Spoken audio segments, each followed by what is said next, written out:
The philosopher who was born a slave. Epictetus was born into slavery.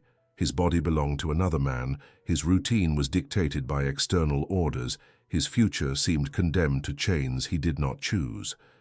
But despite this, he became one of the greatest masters of inner freedom. He didn't need walls to feel protected, nor riches to feel complete. His true fortress was in his mind, his weapon was philosophy, his victory, freedom from himself. Now think, if Epictetus were alive today, walking the streets or sitting in front of a computer, what would he say about the modern slavery of pornography? Perhaps he would say that there have never been such subtle and effective chains. In the old days, iron chains bound the feet and hands. Today, invisible chains bind the brain and the heart. And the question that would echo from his mouth would be simple and cutting. Do you own yourself, or are you chained by desire? Perhaps you see yourself as free because you can leave home whenever you want, choose what to eat, work where you can. But are you truly free if when you feel an urge, your mind runs to the screen like a dog obeying a whistle? Epictetus would not hesitate to say, "No one is free who is a slave to desires." Harsh words, but necessary. Words that are not a judgment, but a mirror. This is day 11 of your journey, and it asks something more of you, not just to resist, but to reflect. Not just to say no to the urge, but to understand what is behind it. You cannot defeat an enemy you cannot see, and pornography is a sneaky enemy. It doesn't arrive with a sword in hand. It arrives as a promise of pleasure, as quick relief, as a soft voice saying, "Just today, just one more time."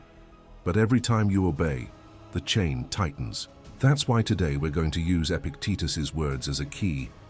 You will understand how a man who was born a slave can teach you, a man of the 21st century, to break invisible chains more powerful than iron shackles.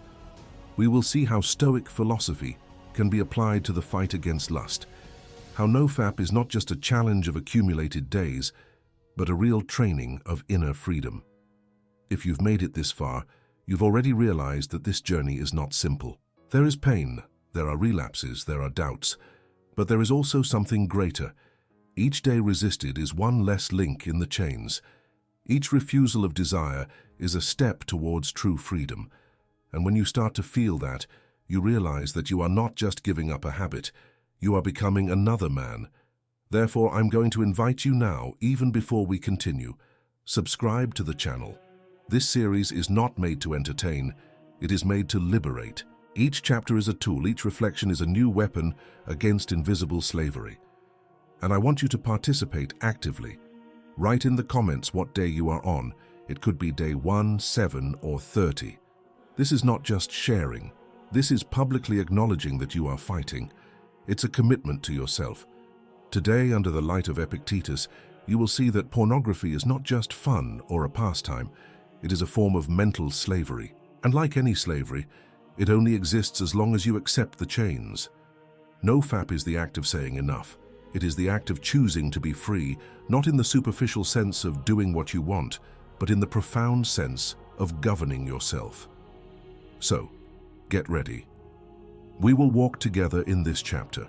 You will look inside, you will recognize your chains, and most importantly, you will begin to raise the key that is already in your hands. Because, as Epictetus would say, men are disturbed not by things, but by the views which they take of them. Today, you will learn to see lust for what it really is, a cell disguised as pleasure. And when that becomes clear, something inside you will change. It will not just be resistance for resistance' sake, but resistance with purpose. Each time you say no, you will not just be accumulating days, you will be breaking chains. The invisible slavery of lust. In the ancient world, slavery was visible. Chains on the feet, whips on the back, orders shouted aloud. Today, lust manufactures its own version of this slavery, but in a more cruel way. Invisible. There are no chains on the body, but there are chains on the mind. There are no whips in the air, but there are chemical snaps in the brain. You think you are free, but desire leads your steps as a master leads a servant. Pornography is this prison without bars. It doesn't put walls around you.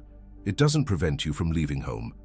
On the contrary, it lets you believe that you are in control, that you can stop whenever you want. But as soon as an urge arises, You realize that the one giving the orders is not you. It's like being in a cell whose walls you don't see but feel. Imagine an invisible chain attached to your wrist. Each click on a video is like a tug on that chain. You even move, but always within the radius allowed by the addiction. You can't go beyond. When you try to move away, it tenses, it hurts. It makes you believe that you can't break free. This is the invisible slavery of lust. And here is the most perverse detail. Since there are no external marks, many think there is no problem. No one knows, you think. No one sees, you say. But inside you, the price is charged. Your energy drops, your confidence crumbles, your purpose weakens. The chains may be invisible, but the weight is real. Epictetus would understand this better than anyone.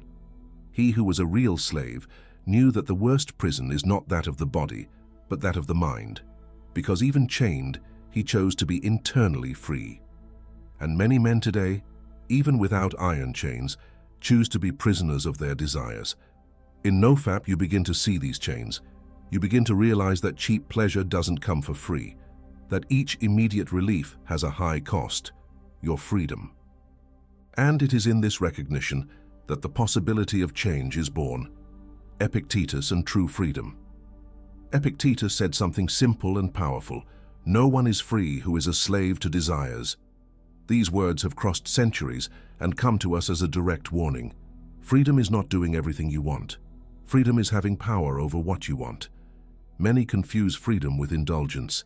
They think that being free is giving in to every impulse, satisfying every desire. But this is the portrait of slavery. The man who cannot say no is as much a slave as the one who has iron chains on his feet. Perhaps more, because he doesn't even realize the prison in which he lives. True freedom, for Epictetus, is self-mastery. It is being able to choose consciously and not just obey instinct. It is having a firm mind that does not bend before lust. When you resist pornography, even for a few minutes, you are experiencing this freedom. Small, but real. Deep down, the question that Stoicism throws is, do you govern your life or are you governed? Each impulse is a silent vote within you. On one side, desire raises its hand. On the other, reason. And the result decides who is on the throne. Epictetus knew that the body can be imprisoned, but the mind can remain free. And you who live in the modern world may have a free body, but a trapped mind. It is up to you to reverse this game. Resisting lust is not repression, it is liberation. It is not saying I can't, it is saying I choose not to be a slave. True freedom begins when you understand that you don't have to follow every desire that appears. You can choose, you can govern, and this is the greatest victory that a man can conquer, to be the master of himself. The body asking, the mind obeying. Think about how your body works in the face of an urge. The heart accelerates, the breathing changes, attention takes over. It's almost as if it were an order coming from within. Do this now. The body asks and the mind, without discipline, obeys. It seems automatic, inevitable, irresistible. But the truth is that it is not inevitable. It is learned. Epictetus would say that this is the biggest mistake, confusing sensation with command. The body can ask, but you don't have to obey. It's like a wild horse. It pulls where it wants, but it only goes if you release the reins. The mind, when weak, easily gives up control. And that's how so many men become servants of their own instincts. Pornography addiction intensifies this process. Each time you give in, you teach your mind to obey faster. It creates an automatic path: desire, click, pleasure, relief. This cycle repeats until it becomes a reflex. You don't even think anymore, you just obey. It's as if you were programmed to bow before desire. But this is where Stoicism comes in. For the Stoics, the difference between the free man and the slave man lies exactly in this choice. The body can feel, can ask, can beg, but only you can decide whether you will obey. And this decision is not easy, because fighting against impulses is like swimming against the current. Instinct pulls hard, but each counterstroke strengthens your inner muscles. How many times have you seen yourself in the middle of this dilemma? The mind saying, I don't want this anymore, the body shouting, just today. It is in this battlefield that man is forged. It is not in comfort, it is not in the absence of temptation. It is in the fire of impulse that discipline is tempered. The body asks, but you are not obliged to obey. This is the reminder you need to carry always. Each time you resist, even for a few minutes, you are teaching yourself that you can be the master, not the servant. Pornography, as a cruel Lord Epictetus, lived as a slave and knew what it was like to obey external orders. But perhaps he had not imagined a lord as cruel as pornography, because this lord doesn't need to use chains or whips. He governs smiling, offering easy pleasure, promising relief.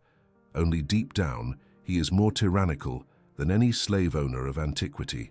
Each click is as if you were bowing before this lord. It's like raising your hands in surrender, saying, "I do what you command."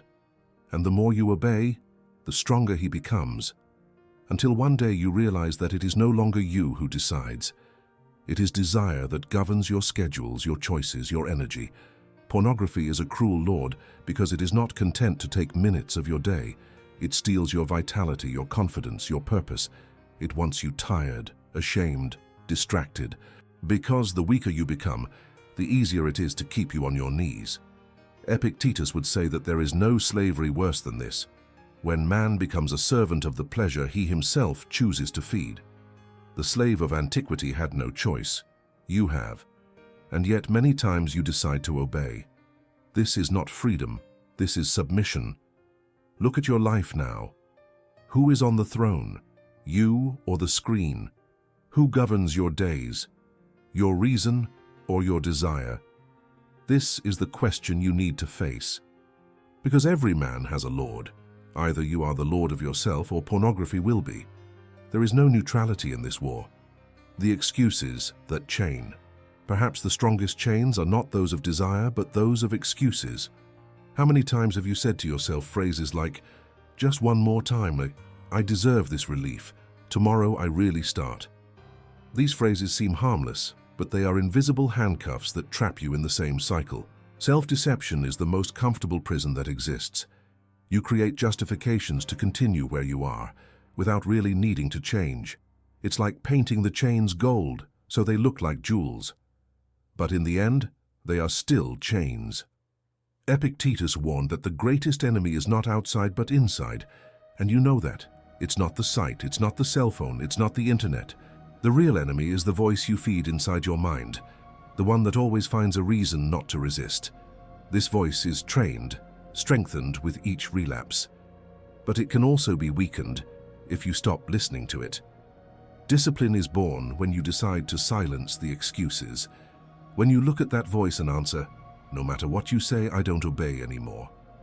In the beginning it screams, but over time it loses strength. And one day you realize that the internal silence is greater than the noise. Excuses chain because they give the illusion of control. You believe you are deciding when in reality you are just obeying. But each time you say no to that voice, you release a link in the chain until finally the chains break. When relapse is not defeat, Epictetus knew that we don't control everything. He was born a slave and even so understood the essential.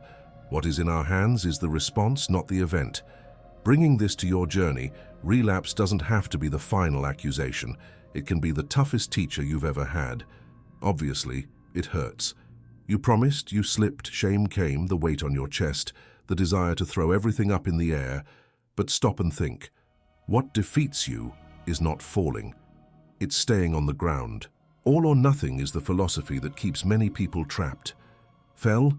The mind already shoots. See, you're worthless. It's over. And then ready. 2 clicks turn into a whole night, and 1 night turns into a week. Epictetus wouldn't tell you to pretend nothing happened. He would call you to responsibility. Look at the fact without a soap opera.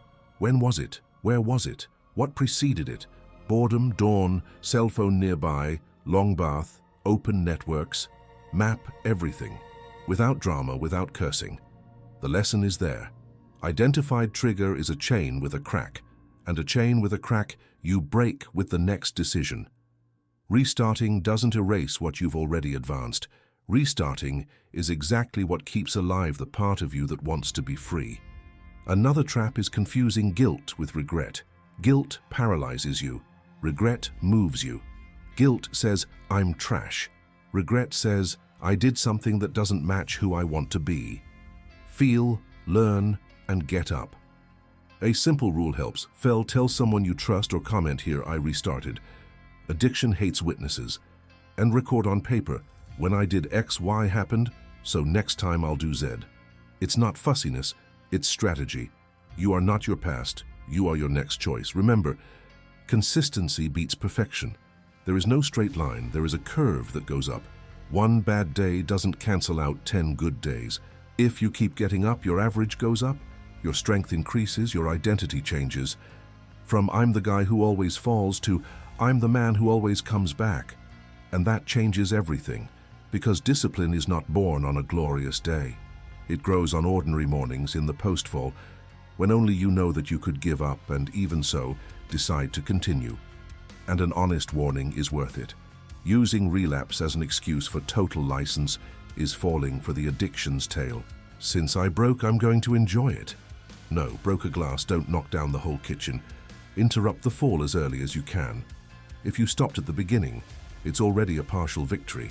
If you stopped in the middle, it's still a victory. If you only noticed at the end, finish, close everything, get up, water on your face, light on, write down what happened and sleep. The goal is to shorten the damage and lengthen the learning.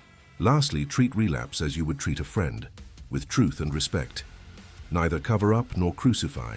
Say what needs to be said, point the way and follow together. You are that friend to yourself. And each time you do that, the weight of shame decreases and there is room for responsibility, which is the key to liberation.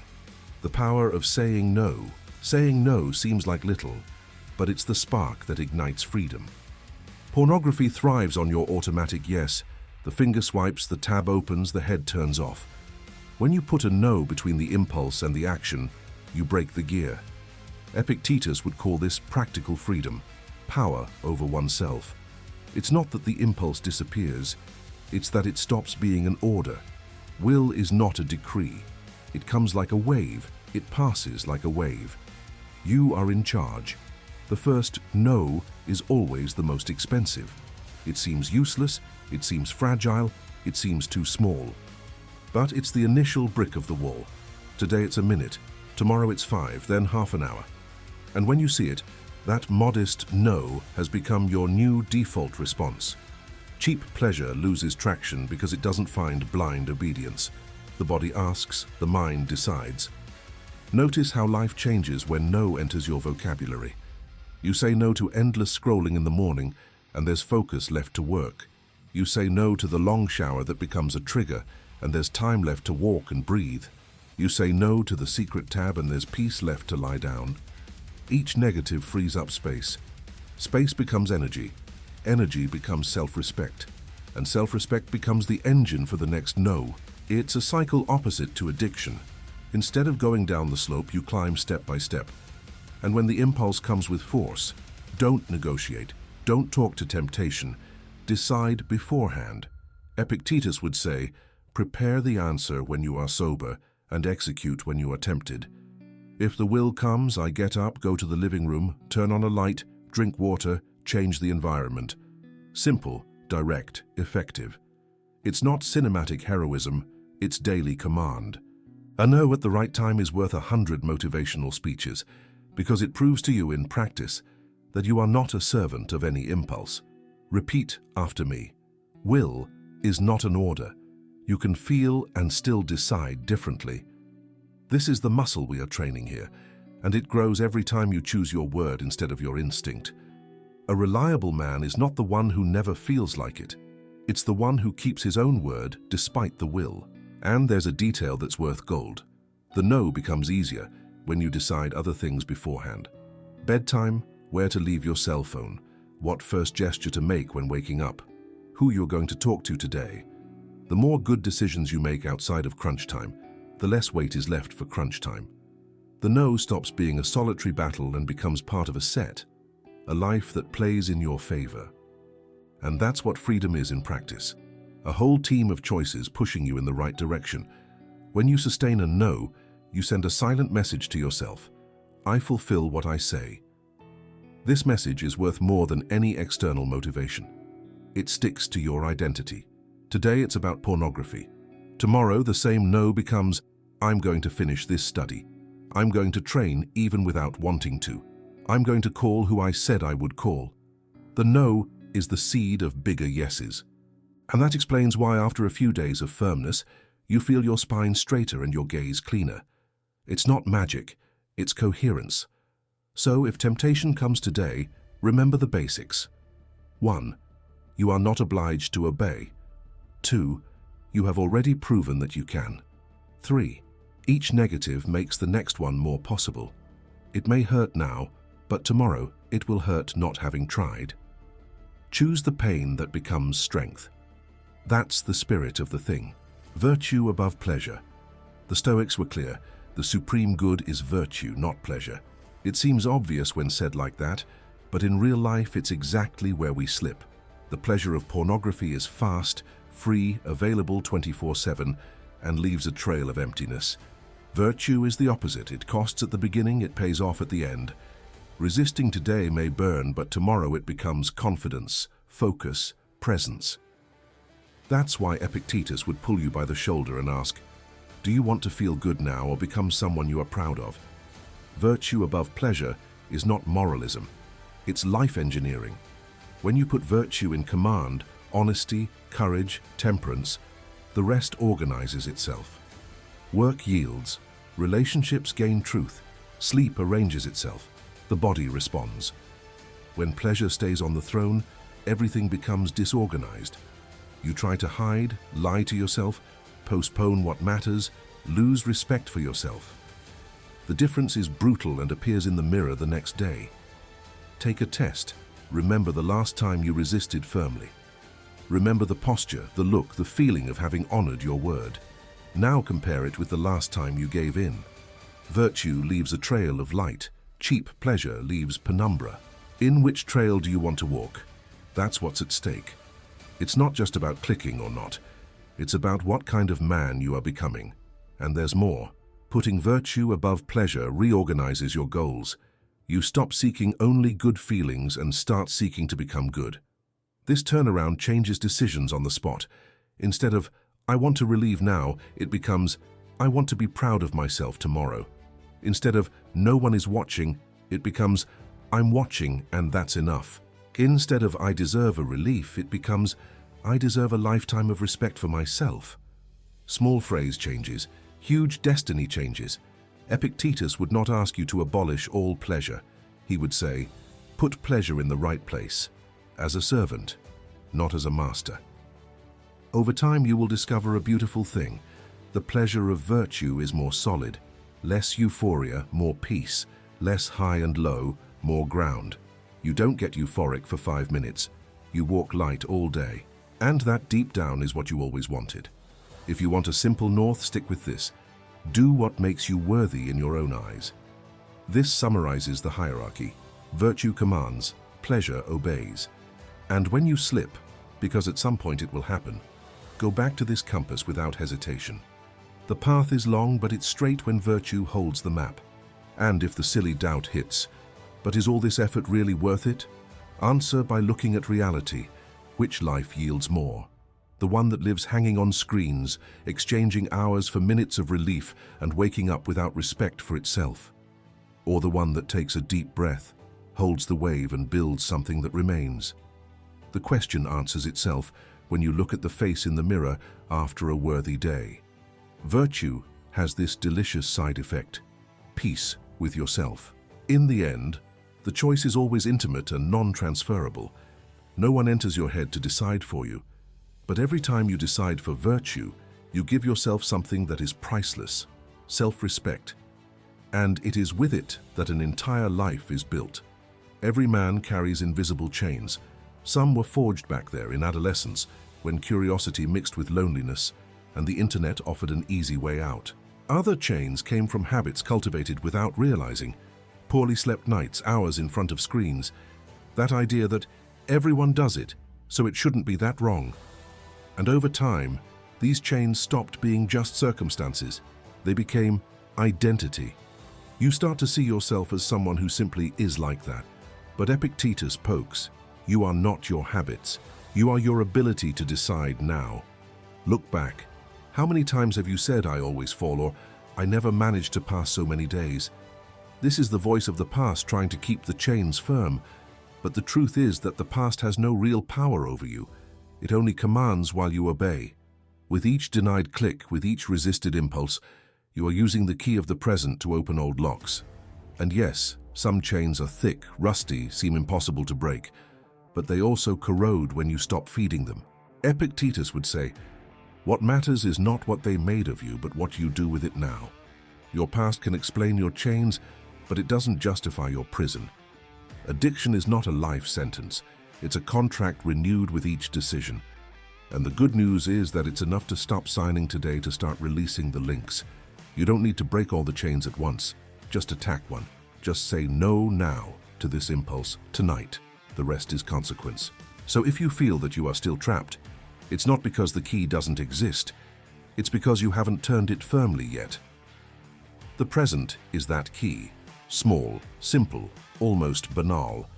But when used consistently, it opens the cell. The weight of the chains may even accompany you for a while, but soon you realize that you are no longer trapped, just used to the drag. And then comes the freedom to realize that the floor is clean, and you can walk without anything holding you back. I want you to stop for a few seconds and look inside. Do you consider yourself really free? Or do you feel that you still walk with invisible chains tied to your ankles, pulling you back whenever you try to move forward? This is not just a rhetorical question to decorate the video. It's a direct invitation. Answer. Write in the comments how you are feeling now. Because when you speak aloud or write in public, you expose the chain. And exposed chain loses strength. Many men live as if pornography were just a hidden habit, something that doesn't interfere that much. But when you look at yourself sincerely, you realize that the chain tightens in several areas. In the lack of energy at work, in the discouragement in relationships, in the shame of yourself. And admitting this is not weakness, it's courage. Because courage is not just resisting the impulse, it's also facing the truth without a mask. So answer to yourself first. Am I free or am I still trapped? If the answer is I'm still trapped, great. Recognizing is already halfway there. If the answer is I'm freeing myself, even better. It means you are already in the process. And if the answer is I'm free, congratulations, but don't settle down. Freedom requires daily vigilance. Write it down. What day are you on? What have you already noticed changing? Where do you still feel weight? This will help you see your journey as a process, not as a sentence, and it will help others see that they are not alone. Because the community that speaks aloud is the same that breaks chains together. Epictetus didn't need many detours. He knew that, in the end, true slavery was not political or social. It was internal. To be a slave to one's own desires is to be a slave to oneself. Pornography, in this context, is just a modern illustration of what he already denounced centuries ago. To live without government over oneself is to live chained. But the Stoic path is not made of unattainable perfection. It's made of daily practice. It's getting up when you fall. It's choosing to say no when you could say yes. It's remembering that each decision is a vote in who you want to become. And that's why the call here is not just to resist, but to seek wisdom. Because resisting for pride lasts little. Resisting with philosophy sustains the long term. The invitation is simple. Adopt the principles of Epictetus as a weapon. When you feel the impulse, remember, this doesn't depend on me, but my answer does. When you feel shame, remember, I'm not my desires, I'm my ability to govern them. When you fall, remember, getting up is under my control, remaining fallen too. This awareness is applied wisdom. So, more than discipline, seek clarity. More than counting days, count choices. More than avoiding a click, build a life that makes you forget the screen. Epictetus would say, it's not what happens to you, but how you respond. This is the wisdom that breaks invisible chains and builds solid freedom. Breaking the chains, Epictetus was born chained, literally. He had no freedom to come and go. He had no right to his own body. He had no choice over his own life. And yet, he managed to be freer than many men today, who walk the streets without shackles on their feet, but carry prisons in their minds. This is the paradox that needs to be clear. It's not the iron chain that enslaves, it's the invisible chain. Pornography is that type of chain. It's not seen, it doesn't make noise, it doesn't leave physical marks, but it sucks energy, consumes focus, drags the soul. And with each click, you put another link in that chain. It seems small, it seems harmless, but soon it becomes heavy. And when you try to run towards a better future, you realize that you can't move forward. Not because of lack of capacity, but because you are trapped. Epictetus would say, it's not what happens to you, it's how you respond. And here is the secret. Chains are not broken with brute force, but with awareness. It's not about never feeling desire again. It's about never letting desire command again. It's about taking the key that has always been in your hand and deciding to use it. Because every time you say no to an impulse, a link falls. Every time you endure 5 more minutes without giving in, another link breaks. Until one day, you realize that you are no longer trapped. You just hadn't noticed that you were already free. But don't be fooled. The first chain to be broken is not the one of habit. It's the one of the lie. The lie that says, I can't. The lie that says, just one more time won't hurt. The lie that says, I'm too weak. These are the most resistant chains, because as long as you believe in them, you will continue trapped even without touching anything. What Epictetus teaches is that freedom begins in the mind, not in the circumstance. So here's a call. Don't wait for the chain to break on its own. It won't. Don't wait for the will to disappear. It won't. What will happen is you learning to live with the impulse without obeying. It's you transforming desire into a servant and not into a master. It's you deciding that temporary pain doesn't compare with the eternal shame of living chained. And when that difficult night hits, that dawn when it seems impossible to resist, remember this. You are not a slave unless you choose to be. No one can force you to click. No one can put the chains back on without your permission. You may be tired, anxious, even desperate, but it's still you who decides. And that decision, as small as it may seem, is the most revolutionary act of your life. Breaking the chains is not about getting rid of desire. It's about putting it in its place. It's not about never feeling temptation again. It's about never kneeling before it again. And that, my brother, is freedom. True freedom. Not the one that the world preaches of doing everything that comes to mind, but the stoic freedom. The freedom to say, I command myself. Today, on this day 11, you have a choice. Continue dragging invisible chains or start breaking them link by link. It doesn't matter the weight, it doesn't matter the time that has passed, it doesn't matter how many times you have fallen. What matters is what you do now, because now is the only key that exists. So, write in the comments. Day 11, it's not just a word, it's a symbol. It's the proof that you decided to fight.